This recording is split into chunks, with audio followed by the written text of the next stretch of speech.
આજની ધર્મકથા. પ્રણામ. પૂર્વાપર ચરિત્રો. ધર્ણેન્દ્ર અને પદ્માવતીજીના પૂર્વભવના આધારે આપણે બૌદ્ધિક સ્તર ઉપર કર્મના વિપાકોને ગઈકાલ સુધી જોઈ રહ્યા હતા. આ બહુ આવશ્યક પ્રક્રિયા એટલા માટે છે કારણ કે સંવેદનાઓનો એક સમયગાળો હોય છે. એ પ્રસંગના આધારે ચાલે. પ્રસંગ પૂરો થાય પછી કેટલોક સમય એની અસર રહે ને પછી સંવેદનાઓ ધીરે ધીરે મોડી પડે.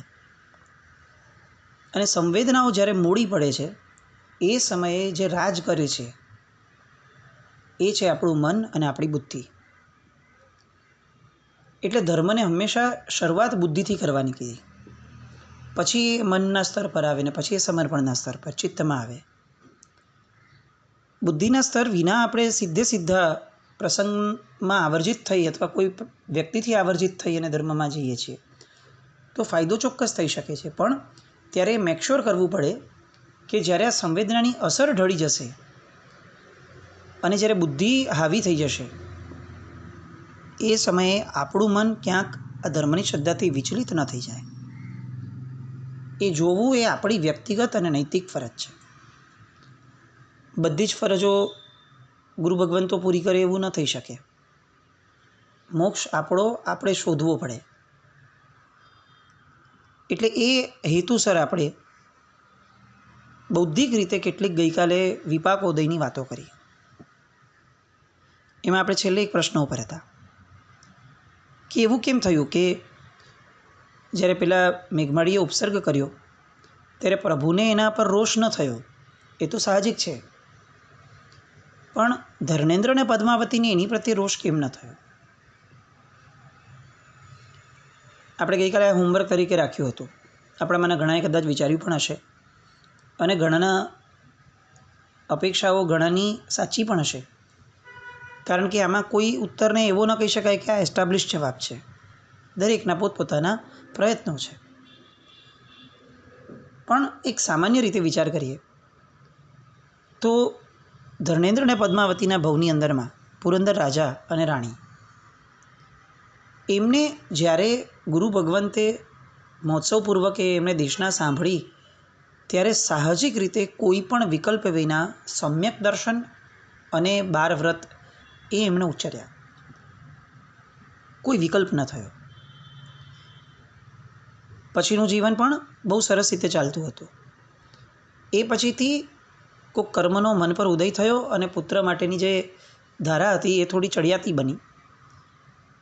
એ પછી એક પુરોહિતે એમને ઉપાય આપ્યો. એમને એમાં કોઈ વિકલ્પ ન થયો ને એ ઉપાયમાં ચડી ગયા. એ ઉપાય કરતાં 4, 6, 8 મહિના નીકળ્યા હશે અને કોઈ એક મુનિ ભગવંત ઘરે પધાર્યા અને એમણે પ્રેરણા કરી કે આ શું કરો છો, આ ન કરાય.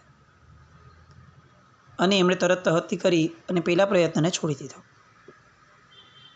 ત્યારબાદ એમના જીવનની અંદરમાં તો પુત્ર પ્રવેશ્યો. પુત્ર આવ્યા પછીથી તો બાકીનું બધું તો આમે સુખ હતું જ, એટલે જીવન એવું સુખમય ચાલ્યું. આખા ભાવમાં એક કોમન પોઈન્ટ આપણે કદાચ જોઈએ તો એવું લાગે કે એમણે જે સમયે જે ઘટના બનતી હતી, સારી કે નરસી, એ બંને ઘટનાઓને સાહજિક રીતે સંવેદવાનો એક આધાર એમના ચિત્તમાં ઊભો કર્યો. 12 વ્રતની પ્રેરણા આવી તો પણ સાહજિક રીતે લઈ લીધું. કોઈક પુરોહિતે મિથ્યામતની પ્રેરણા કરી તો એ પણ સાહજિક રીતે લઈ લીધું. પાછું એ ખોટું છે એવું સમજાવવા માટે કોઈ મુનિ ભગવંત આવ્યા તો એ પણ સહજ રીતે લઈ લીધું.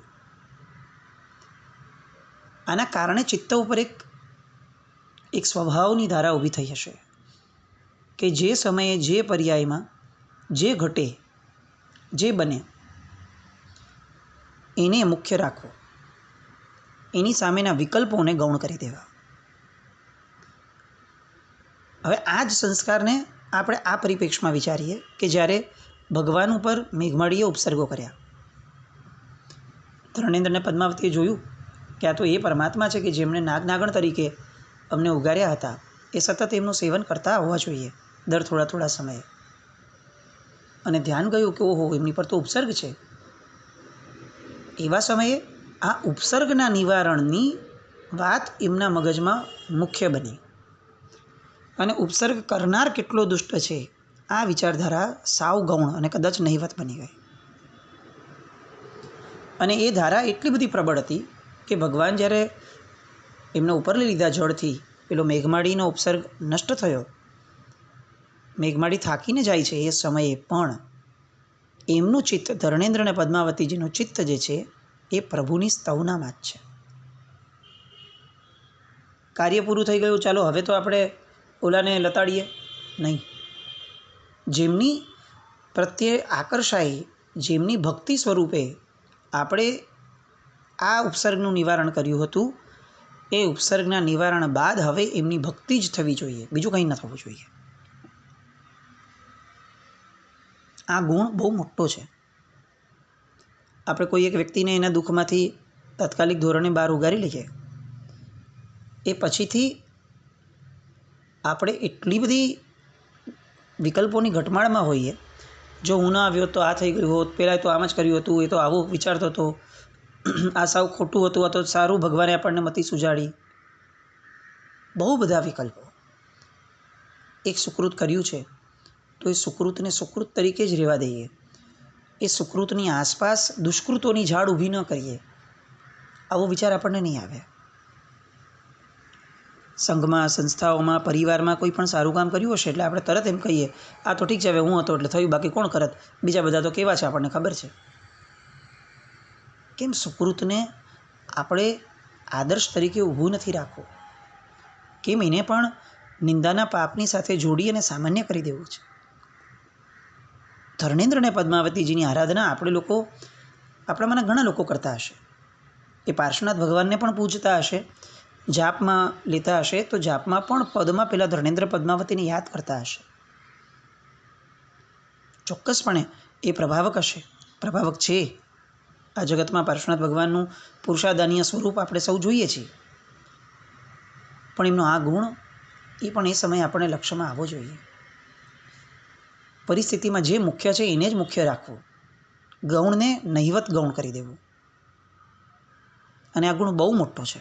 આપણે આપણા જીવનમાં જ્યારે ફ્લેશબેકમાં જઈએ ને તો આપણને ખ્યાલ આવશે કે ગણીને આંગળીના વીઢાએ ગણાય ને કદાચ એટલાય સુકૃતો માંડ આપણા હશે કે જેમાં સુકૃત કર્યા પછી આપણે એની કોઈ પણ નબળી ચર્ચામાં ન ગયા હોઈએ. એની એટલે એની આસપાસની કોઈ પણ નબળી ચર્ચામાં, યા તો આપણા સુકૃતને મોટું કરવા માટે અને યા તો બીજા લોકોને નાનું કરવા માટે આપણે હંમેશા પ્રયત્નશીલ રહ્યા છીએ. ધર્ણેન્દ્ર અને પદ્માવતીજીને આપણે આ આદર્શ રૂપે પણ જીવનમાં રાખીએ. અમારા સુકૃતને અમે સુકૃત રાખશું અને આગળ વધીએ. એક ભાવ આજે પણ વિચારવાનું શરૂ કરીએ. બહુ જ આનંદદાયક ભાવ છે. એવી વ્યક્તિનો ભાવ છે કે જે વ્યક્તિનું નામ કદાચ આપણે સાંભળવામાં ક્યારેય નહીં આવ્યું હોય, અને તેમ છતાં ઇતરોની કથાના આધારે આપણને જે કેટલોક ભ્રમ ઊભો થયો છે એ ભ્રમ દૂર કરવા માટે પણ આ કથા બહુ જ ઉપકારક બને. વાત છે રામાયણના સમયની. મુનિસુરત સ્વામી ભગવાનનું શાસન, અને એ શાસનની અંદરમાં થયેલા વાસુદેવ, લક્ષ્મણજી,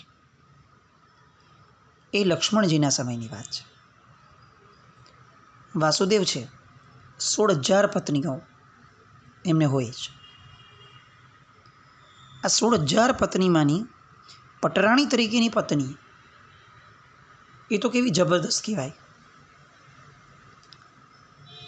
એનું બિરુદ જેને જતું હોય એ કેવી પુણ્યશાળી વ્યક્તિ હશે.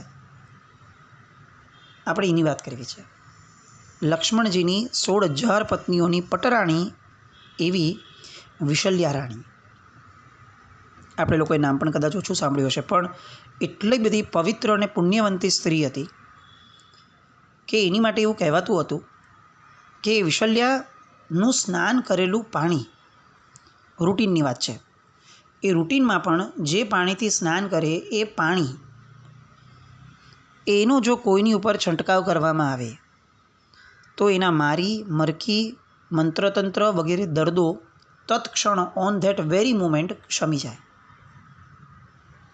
આવી તાકાત એ લક્ષ્મણની પટરાણી બનનાર વિશલ્યાની નાનપણથી હતી. છેક લગ્ન થયા ત્યાં સુધી વિશલ્યાની આ શક્તિ હતી કે વિશલ્યાને એના સ્નાન જળ વડે કોઈ પણ વ્યક્તિને છાંટવામાં આવે તો એના મારી મરકી રોગો, તંત્ર મંત્ર બધું જ તત્ક્ષણ શમી જાય. મંત્ર શક્તિ કરતાં પણ અધિક તાકાત ફક્ત જેના દેહને અડેલી પાણીની બૂંદની હતી. આપણે એ વ્યક્તિના પૂર્વભાવની વાત કરવી છે. કેવી તાકાત હશે! એવું તો કેવું જીવન થયું હશે પૂર્વભાવમાં કે જન્મતા વેદ આવું બળ મળ્યું, આવી પવિત્રતા, આવું શીલ, આવું સત. પૂર્વભાવમાં એ ત્રિભુવન આનંદ નામના ચક્રવર્તીની દીકરી અનંગ સુંદરી હતા. મહાવિદ્ય ક્ષેત્રની પુંડરીક નામની નગરી વિજય એમાં એ અવતર્યા હતા. અનંગ સુંદરીનું રૂપ એવું કે 3 જગતની અંદરમાં એની ચર્ચા થાય. દેવલોક પણ ઈર્ષ્યા કરે એવું રૂપ લઈને જન્મેલી આ કન્યા. એકવાર એમના મહેલની અગાસી પર બેઠા હશે અને ઉપર આકાશમાંથી પુનર્વસુ નામનો એક વિદ્યાધર એ પસાર થઈ રહ્યો હતો. આ પુનર્વસુએ સાહજિક રીતે નીચે નજર ફેરવતા અગાશીમાં બેઠેલી એવી આ અનંગ સુંદરી ઉપર એની નજર ફરી. એ સ્તબ્ધ થઈ ગયો. કલ્પના ન કરી શક્યો કે આ જગતની અંદરમાં કોઈ આવી વ્યક્તિ હોઈ શકે. અને એ રૂપ ઉપર મોહિત થયો, એટલે એવો બધો મોહિત થયો અને એટલી હદ સુધી વિકૃત રીતે મોહિત થયો કે એને સૌંદર્ય પ્રત્યે રાગ જન્મવાની જગ્યાએ સૌંદર્ય પ્રત્યે એને કામ જન્મ્યો. આ વિકૃત છે. આપણને સૌંદર્ય ગમી જાય એ સ્વીકૃત છે કે સૌંદર્ય છે તો સૌંદર્યની રીતે ગમવું જોઈએ. પણ સૌંદર્ય પ્રત્યે આસક્તિ થાય, એના પ્રત્યે મોહ જાગે, એના પ્રત્યે કામ જાગે તો એ વિકૃતિ છે. પેલા પુનર્વસુમાં વિકૃતિ જાગી અને પરાકાષ્ઠાની જાગી. પોતે વિદ્યાધર છે, વિદ્યાઓનો ધણી છે, એટલે જાણી શક્યો કે આ કોણ છે. ખ્યાલ આવ્યો એને કે આ તો ત્રિભુવનાનંદ નામના ચક્રવર્તીની દીકરી છે. જો આ દીકરીની સાથે કંઈ પણ કરવામાં આવે તો ચક્રવર્તી સાથે યુદ્ધ થાય, સાથે વેર થાય. અને ચક્રવર્તી સાથે વેર કરીને જગતમાં કોણ ટકી શકે? મૃત્યુ નિશ્ચિત હતું, ખબર હતી. આ બધું જ જાણવા છતાં અંદરની વિકૃતિ એટલી બધી ઉછળી. કામનો જ્વર એવો છે કે જે બુદ્ધિને કમ્પ્લીટલી બહેર મરાવી દે. કેટલાક આવેગો એ આપણે જાણતા હોવા છતાં કે આ નુકસાનકારી છે, આપણે એને રોકતા જ નથી. કારણ કે આપણે એકચ્યુઅલી એની અસરમાં સપડાઈ જઈએ છીએ. પેલો પુનર્વસુ પણ સપડાઈ ગયો. એક વિકલ્પ પણ ન થયો કે હવે ભાઈ કંઈ પણ કરતાં પહેલાં મારે ડરવું જોઈએ. આ ચક્રવર્તીની દીકરી છે, કંઈ જ નહીં. સડસડાટ નિર્ણય કર્યો કે હવે મારે કોઈ પણ ભોગે આ કન્યા વગર મારેથી રહી નહીં શકાય. સીધો અગાશીમાં એ જ્યાં બેઠી હતી અનંગ સુંદરી ત્યાં આવ્યો, પોતાનું વિમાન લઈ ગયો અને તરત જ એ કન્યાને ઉંચકી અને વિમાનમાં કૂદી પડ્યો. આકાશ માર્ગે પલાયન થઈ ગયો. એને વિચાર નહોતો કે હું પકડાઈ જઈશ તો ચક્રવર્તી મારી શી દશા કરશે. કંઈ જ નહીં. બસ એ નશો હતો, પોતાની આસક્તિનો નશો. તરત જ બૂમ થઈ ગઈ. દાસીઓ બોલ્યા, ચીસાચીસ કરી. ચક્રવર્તીને ખ્યાલ આવ્યો એટલે ચક્રવર્તી એની પાછળ બીજા વિદ્યાધર રાજવીઓને મોકલ્યા કે જાઓ અને ઓલાનો નાશ કરી નાખો. થોડોક આગળ ગયો છે, ટૂંક જ સમયની અંદરમાં પુનર્વસુને આકાશમાં ઘેરી લીધો. આ વિદ્યાધર રાજાઓએ. અને આ બંનેની વચ્ચે યુદ્ધ થયું. આ પુનર્વસુ એકલપણને લડી રહ્યો હતો અને એના ઘેરો જે ઘાલ્યો હતો એને તોડીને આગળ વધવાની કોશિશ કરતો હતો. અને પેલા લોકો એને કોઈ પણ રીતે પરાસ્ત કરવા માટે, એનો નાશ કરવા માટે તુમુલ યુદ્ધ કરી રહ્યા હતા. આ બધા યુદ્ધની અંદરમાં અચાનકથી પુનર્વસુને પણ ધ્યાન ન રહ્યું, પેલા વિદ્યાધરોને પણ ધ્યાન ન રહ્યું. અને આ અનંગ સુંદરી જે છે એ વિમાનમાંથી બચવા માટે ઊંચી થઈને હવાતિયા લેતી હતી. એ સમયે એ વિમાનમાંથી નીચે પડી ગઈ. યુદ્ધ ચાલુ હતું બધાનું મન એમાં, ચિત્ત એમાં, અવાજ પણ ઘેરા થતા હતા. એટલે એવામાં આ છોકરી એક પડી ગઈ કન્યા, એ કોઈને ધ્યાનમાં ન રહ્યો. ઇવન પુનર્વસુને પણ ધ્યાનમાં ન રહ્યું કે હું જેની માટે લડું છું એ જ પડી ગઈ છે. આ વિદ્યાધરોને પણ ધ્યાનમાં ન રહ્યું કે જેને લેવા માટે આવ્યા છે એ જ નથી. અને એમ કરતાં કરતાં કેટલોક સમય ગયો. એ લોકો તો આગળ વધી રાખતા હતા, વિમાન હતું એ તો સ્ટેબલ ન રહે એટલે આગળ વધતું જતું હતું. એવામાં કેટલાક સમય પછીથી પુનર્વસુને ખ્યાલ આવ્યો કે અચ્છા, અનંગ સુંદરી તો છે જ નહીં. અને આ બધાને પણ ખ્યાલ આવ્યો કે ઓહો, જેની માટે લડીએ છીએ તો છે જ નહીં. હવે કરવું શું? એટલે બધાએ શોધખોળ ચાલુ કરી. બધાએ ભેગા મળીને શોધખોળ ચાલુ કરી કે ભાઈ પેલા જેને લેવા આવ્યા છે એને તો જુઓ. ખૂબ શોધ્યું, ન દેખાણી. અને અંતે ઘણા સમય પછી થાકી અને પેલા વિદ્યાધરો એ રાજા પાસે ગયા, ચક્રવર્તી પાસે. ચક્રવર્તીને જણાવ્યું કે અમે બહુ જ શોધખોળ કરી, અમને ન મળી. પુનર્વસુ પોતાના સ્થાને પાછો બધો ગયો. ચક્રવર્તીને એમ થયું કે જેની માટે આ આખું બધું આપણે કર્યું હતું એ કન્યા તો મળવાની નથી. એટલે હવે તો શું કરવું? આ પુનર્વસુને પણ આપણે શું કરવું? જવા દો, જે થયું તે. પણ પેલો પુનર્વસુ જે છે એ આ આસક્તિમાંથી બહાર ન નીકળી શક્યો. અને એણે આસક્તિમાં એણે જીવનનો એક સૌથી નબળો, જીવનનો નહીં આમ કહી શકે તો એની ભવ પરંપરાનો સૌથી નબળો નિર્ણય લીધો. એણે દીક્ષા લીધી. કેમ દીક્ષા લીધી? કારણ કે એને મનમાં આ ભાવ હતો કે જો હું આ ભવમાં તો આને ન મળી શક્યો, અનંગ સુંદરીને, પણ આવતા ભવમાં પણ મારે આ જ અનંગ સુંદરીનો પતિ બનવું છે. અને એવું નહીં કે ફક્ત અનંગ સુંદરી, હું અનંગ સુંદરી જેવી અનેક રૂપવંતી સ્ત્રીઓનો માલિક, સમ્રાટ બનું. આવું એણે નિયાણું કર્યું. એ નિયાણાને પૂર્ણ કરવા માટે દીક્ષા લીધા પછીથી એને ઘોર તપ આદર્યો. અનેક વર્ષો સુધી અતિ દુર્ધર તપ એણે કર્યો. અને આમ કરતાં એ જ્યારે મૃત્યુ પામ્યો ત્યારે આ નિયાણાને બળ મળે એટલું પુણ્ય એણે ભેગું કરી લીધું હતું. બીજી બાજુ હવે આપણે જોઈએ કે અનંગ સુંદરીનું શું થયું. તો એ તો ત્યારે કોઈક અજાણ્યા જંગલના એક લતાગૃહ ઉપર પડેલી હતી, એટલે વૃક્ષોની ડાળીઓ ઉપર. એ બચી ગઈ કારણ કે ડાળીઓ ઉપર પડી. પણ શરીર એટલું બધું નબળું થઈ ગયું ત્યાં ડાળી પર પડવાના કારણે. ઉપરથી મનુષ્યની ગંધ પણ ન આવે એવો એ પ્રદેશ. એટલે એના કારણે એનું એકાકી જીવન, અપરિચિત વનસ્થલી, આટલી કોમળ કન્યા, વાઘ સિંહ વચ્ચે રહેવાનું, બધા હિંસક પશુઓ વચ્ચે. એટલે એણે નક્કી કર્યું કે આવી પરિસ્થિતિમાં તો ધર્મ એ જ મારું શરણ હશે. જ્યારે આફત આવે ત્યારે ધર્મ જ યાદ આવવો જોઈએ. આવું એના મનમાં સ્થિર થયેલું હતું. એટલે હવે એણે નક્કી કર્યું કે મને મોત આવે, બદતર મોત આવશે, એ સમયે પણ મારી સમાધિ હલવી ન જોઈએ. એવી રીતે મારે મારા મનને અને તનને તૈયાર કરવું છે. ધર્મમાં લીન બન્યા.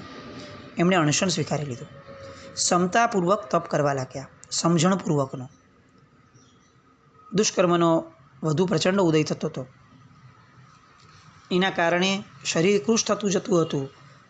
ભય ઉપજાવે એવી પરિસ્થિતિઓ થતી જતી હતી. પણ એ બધાની અંદરમાં પોતે પોતાના મનનું અપ્રતિમ ઘડતર કરતા હતા. અપ્રતિમ, આપણી કલ્પના બહારનું ઘડતર. અને ઘડતર એટલી હદ સુધી પ્રબળ બન્યું કે અણશણના કેટલાક દિવસો કે સમય વીત્યો અને એક અજગર આવ્યો અને આખું એમના શરીરને અજગર ગળી ગયો. અજગર ગળી જાય ને, એક તાત્કાલિક તે ક્ષણે મૃત્યુ ન થાય, અંદરમાં આખો ગળી જાય ત્યાં સુધી અંદર જીવતો રહેતો હોય એનો કેટલેક સુધી. પણ એવી ક્ષણોમાં પણ એમણે પોતાની સમાધિને અતિશય અકબંધ રાખી. પોતાના મનને એટલું બધું એમણે ટકાવીને રાખ્યું કે આવી ભીષણ પરિસ્થિતિમાં પણ પોતે પોતાની સમાધિ એને એક લેશ માત્ર પણ એમણે આંચ ના આવવા દીધી. આવી પુષ્કળ ખુમારી અને પોતે સ્વીકારેલો, સાહજિક રીતે સામેથી સ્વીકારેલું અણસણ, આ બંને તપના આધારે એ મૃત્યુ પામી અને વિશલ્યા તરીકે જન્મ થયો એનો. અને જન્મતા વેદ એની પવિત્રતા, એની તપ સાધના, એની આશય શુદ્ધિ એ એટલી બધી એના ઉદયમાં આવી કે એના નાયેલા સ્નાન જળના પાણીથી પણ લોકોના રોગો જવા લાગ્યા. હવે આ સ્નાન જળનો જે અચિંત્ય પ્રભાવ હતો એ પ્રભાવ રામાયણનો એક પ્રસંગ કે જે પ્રસંગની અંદરમાં અદ્ભુત રીતે જોવા મળ્યો. અજૈન રામાયણ એ પરિસ્થિતિને બહુ અલગ રીતે વર્ણવે છે અને જૈન રામાયણ એ પરિસ્થિતિને બહુ અલગ રીતે વર્ણવે છે. આ બે પ્રસંગ એક જ છે, પણ આ બંનેમાં જે ભેદ પડે છે એ ભેદનો આધાર અને વિશલ્યના કારણે જે ઘટના બને છે એ પછીથી અચાનક જ વિશલ્યના જીવનમાં એક બહુ મોટું પરિવર્તન આવી જાય છે. એ પ્રસંગ અને એ પરિવર્તન એ બંને અચૂક સાંભળવા રહ્યા, કારણ કે એના આધાર ઉપર જ આપણને એમના આ ભવની જેટલી પણ ઘટના બની એને બૌદ્ધિક સ્તર ઉપર વિચારવા માટેનું બળ મળશે. એના સત્સંગમાં આપણે આવતા વખતે મળીએ, પણ ત્યાં સુધી વિચારીએ કે એક પુનર્વસુનો આ નિયાણાનો ભાવ અને એક અનંગ સુંદરીનો સમાધિનો ભાવ, આ બેવની વચ્ચે આપણે ક્યાં છીએ? આપણા જીવનમાં આફત આવે છે, આપણા જીવનમાં કોઈ વસ્તુ આપણાથી દૂર થઈ જાય છે. આ બંને પ્રસંગોમાં પુનર્વસુએ જે કર્યું એવું આપણે નથી કરતા ને, અને અનંગ સુંદરીએ જે કર્યું આપણે એવું કરી શકીએ છીએ? આવું કંઈક વિચારવાના ભાવમાં આપણે રહીએ અને એ પ્રસંગને રામાયણના માણવા માટે આગળ વધીએ. જીના જ્ઞાવૃત કંઈ પણ બોલાય તો મિચ્છામિ દુક્કડમ જૈનમ જયતિ શાસન.